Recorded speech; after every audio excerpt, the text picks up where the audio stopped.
क्रोध को समाप्त कैसे किया जाए? होता है किसी किसी व्यक्ति के जीवन में क्रोध बहुत होता है। आपको लगता है कहीं कहीं कि मेरे पितर मुझ पर क्रोध कर रहे हैं। आपको कभी कभी लगे कि मेरे ऊपर पितृ दोष लगा हुआ है, या पितरों का श्राप लगा हुआ है, या हमारे यहाँ पर लोग अधोगति में ज़्यादा मर जाते हैं, हमारे यहाँ ये काम ज़्यादा हो जाता है। तो निवेदन है, श्राद्ध पक्ष चल रहा है, प्रयास करिएगा।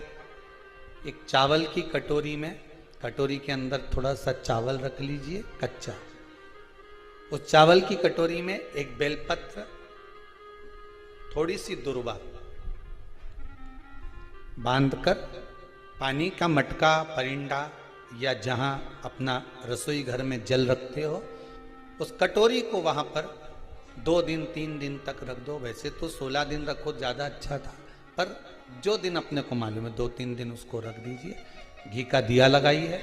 3 दिन के बाद में उस दुर्वा को, उस बेलपत्र को शिव बाबा को ले जाकर समर्पित कर दो।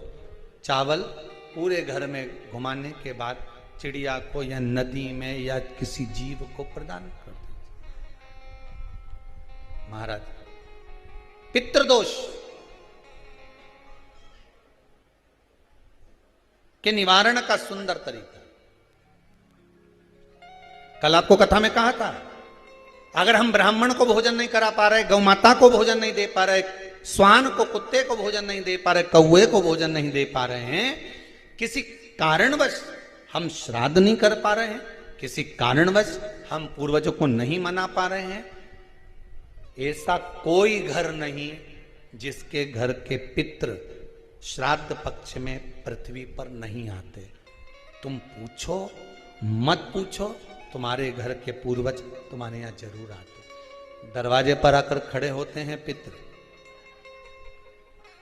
दरवाजे पर आकर हमारे घर के पितृ खड़े होते हैं, स्मरण करते हैं कि हमको यहां से कुछ भाग प्राप्त होगा, कुछ मिल जाएगा, कुछ प्राप्ति हो जाएगी। सम्मुख में आकर खड़े होते।